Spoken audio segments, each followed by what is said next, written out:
जो पार्ट था जैसे कंजक्शन के बारे में हमने डिस्कस किया और स्टार्टिंग में कि ये जो कंजक्शन होता है हम इसे ज्वाइनिंग वर्ड कहते हैं। क्या कहते हैं? Joining word. ठीक है। और इस कंजक्शन को हम दो भाग में बांटे थे कल के क्लास में। पहला का नाम था कोऑर्डिनेट, है ना, कोऑर्डिनेटिंग कंजक्शन, और आज जो हमारा टॉपिक है वो है सबऑर्डिनेटिंग कंजक्शन। अब सबसे पहली बात आती है कि सर जब कंजक्शन है तो इसका मतलब ये तो ज्वाइनिंग वर्ड है, तो किस तरीका से ज्वाइन करेगा इसके बारे में आप समझिएगा। तो सबसे पहले बता रहा है the type of conjunction that help to join one independent clause with another dependent clause, है ना, मतलब वैसा कंजक्शन जो हेल्प करता है जोड़ने में। तो अब देखो यहाँ पे एक बात को समझो। अब यहाँ पे आती है कि सर हम डिपेंडेंट क्लाउड किसे कहेंगे? डिपेंडेंट क्लाउड क्या होता है और इंडिपेंडेंट क्लाउड्स क्या होता है? तो क्लाउड्स के बारे में आपने जाना था group of word which make some sense, लेकिन फ्रेज में क्या होता है? ग्रुप ऑफ वर्ड, लेकिन वहां पे सब्जेक्ट वगैरह नहीं होता है। क्लाउड में कंसिस्ट कर सकता है, समझ गए ना? इस प्रकार से फिर जब हम बात करते हैं इस क्लाउड में तो there are two main types of clauses. Number 1 is called, है ना, मेन क्लाउड, ठीक है ना, और दूसरा को हम लोग कहते हैं, है ना, सबऑर्डिनेट क्लाउड। तो अब यहाँ पे देखो एक डिपेंडेंट का बात आ रहा है, एक इंडिपेंडेंट का आता है। तो इंडिपेंडेंट क्लाउड्स के बारे में जब हम बात करते हैं, जो मतलब इंडिपेंडेंट का मतलब क्या? स्वतंत्र, है ना। इंडिपेंडेंस डे मनाते हैं ना, स्वतंत्रता दिवस। डिपेंडेंट दूसरे पे निर्भर रहना। तो इंडिपेंडेंट क्लाउड्स को हम लोग दूसरा नाम देते हैं मेन क्लाउड्स, है ना, मेन क्लाउड। इसी को हम लोग प्रिंसिपल क्लाउड्स भी कहते हैं। क्या कहते हैं? प्रिंसिपल क्लाउड्स भी कहते हैं।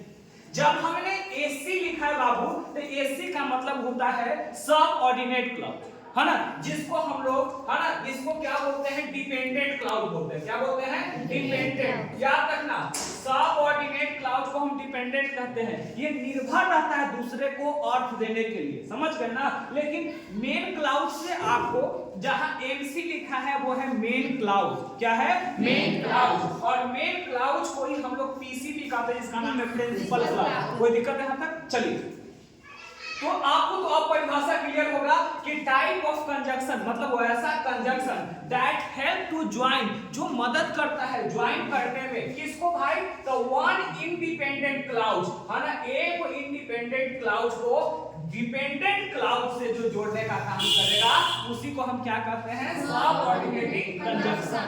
समझ में आया?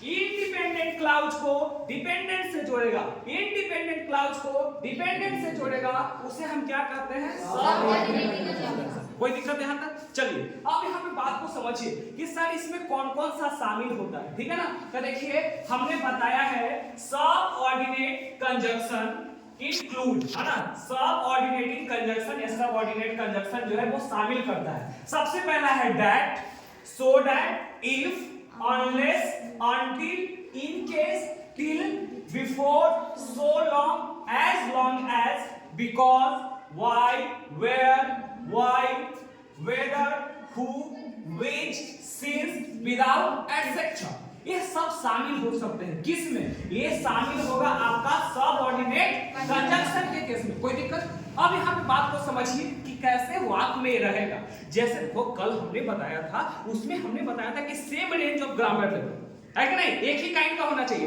दो सब्जेक्ट है तो दो सब्जेक्ट है, दो एडजेक्टिव है तो दो एडजेक्टिव है, दो फ्रेज है तो दो फ्रेज है। लेकिन इन केस हम यहाँ पे क्या डिस्कशन कर रहे हैं? हम यहाँ पे आपको बता रहे हैं कि सबसे पहले ये जोड़ेगा इंडिपेंडेंट क्लाउड को डिपेंडेंट क्लाउड से, इंडिपेंडेंट क्लाउड को डिपेंडेंट क्लाउड से जोड़ने का काम करता है। अब यहाँ पे देखो कैसे जोड़ा है। सबसे पहले देखो यहाँ पे हमने एक सेंटेंस लिखा है यहाँ से यहाँ तक, है ना, I saw a man of two heads when I was walking। हमने एक इंसान को देखा जिसका दो सर था, है ना, दो मुंह वाला, दो सर वाला इंसान को देखा। तो देखिए यहाँ पे देखो मेन क्लाउड हमने बताया क्या? वैसा क्लाउड, है ना, जो ग्रुप ऑफ वर्ड है जो कुछ सेंस देगा, समझ गए ना। तो देखो I saw a man of two heads, यहाँ से तो अर्थ निकल रहा है कि जब हमने, है ना, हमने एक इंसान को देखा, कितने सर वाला? दो सर वाला, ठीक है ना। लेकिन अब कंजक्शन में तो आपको जानते हैं ना, देखिए अब इसमें ही शामिल है वेन है यहाँ पे, तब वेन हमने लिखा है, ठीक है। तो वेन के केस में जब होगा कि ए जो है जैसे वेयर वाई से मेंशन किया है तो उसमें आ जाता है। टिल है तो टिल भी देखो इसमें मेंशन किया गया है, टिल दिया हुआ है ना। अनटिल है तो अनटिल भी इसमें मेंशन किया गया है, ठीक है ना। जैसे यहाँ अनटिल है, यहाँ टिल है, ठीक है। तो ये सारे चीजों को बताया जाता है कैसे जुड़ा हुआ है। अब देखो I saw a man of two head, ठीक है ना। अब यहाँ पे देखिए I saw a man of two head, यहाँ तक मेन क्लाउज है, ठीक है ना, यहाँ तक मेन क्लाउज है और ये जोड़ा गया है वेन से, ठीक है ना। यहाँ पे कंजक्शन कौन है, वेन, ठीक है। तो ये जो वेन जो है वो कौन सा कंजक्शन है, सबऑर्डिनेटिंग कंजक्शन, ठीक है ना।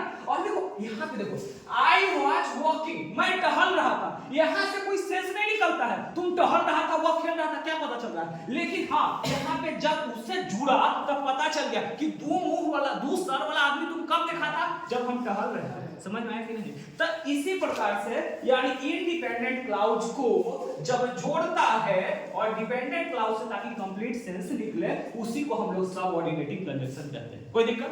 अनदर एग्जांपल को समझिए, my friend called me, my friend called on me, मतलब मेरा मित्र फोन किया था। व्हाई, कब जी, आई वाज टेकिंग टी, जब मैं चाय पी रहा था। टेकिंग टी का मतलब होता है चाय पीना, जब चाय हम पी रहे थे तब फोन आया। नहीं, मान लीजिए कि हम सुबह स्कूल निकल रहे हैं, चितरवा से आज फोन किया कि हम राजस्थान जाने वाले हैं 4 बजे, तो हम बताएं कि हम जब नहा करके बाथरूम से निकले तब चितरवा सर का फोन आया। समझ में आया कि नहीं। तो इसी प्रकार से है ना, my friend called on me, मेरा मित्र फोन किया। तो यहाँ पे देखिए व्हाई का जो हमने प्रयोग किया है। अब देखो आई वाज टेकिंग टी, मैं चाय पी रहा था, इसका तो कोई कंप्लीट है कि कब चाय पी रहे थे। तो हाँ बताया गया है कि जखनी फोन आया था, जखनी आप चाय ठूस रहे थे, सॉरी पी रहे थे। समझ में आया कि नहीं। तो टेकिंग टी, तो यहाँ पे व्हाई का जो हमने प्रयोग किया, व्हेन का जो प्रयोग किया, वो कौन से कंजक्शन है ना, सबऑर्डिनेटिंग कंजक्शन। कोई दिक्कत। चलो अब देखो वेट हियर, इंतजार करो, वेट हियर, यहाँ इंतजार करो, टिल, कब तक, तब तक, आई कम, जब तक हम आते नहीं है तब तक इंतजार करो। तो यहाँ जो टिल है वो क्या है, सबऑर्डिनेटिंग कंजक्शन। कोई दिक्कत। इसी प्रकार से डोंट ओपन द डोर, है ना, until I tell you to do so, तब तक दरवाजा नहीं खोलो जब तक हम तुमको ऐसा करने के लिए कहें ना, है ना। अनटिल का मतलब होता है तब तक, ठीक है ना। डोंट ओपन द डोर, दरवाजा मत खोलो, ठीक है। यहाँ तो सेंस पहले मेन क्लाउज है तो इसका तो सेंस पता चल जाता है, लेकिन यहाँ नहीं पता चलेगा I tell you to do so, है ना, क्या है। लेकिन जैसे ही इसे जोड़ा जाता है, अनटिल से जोड़ा, पूरा सेंस बढ़िया से निकल जाता है कि हम जो है ना, दरवाजा तब तक मत खोलो जब तक तुमको ऐसा करने के लिए कहा न जाता है, यानी जब तक तुमको खोलने के लिए कहा न जाता है।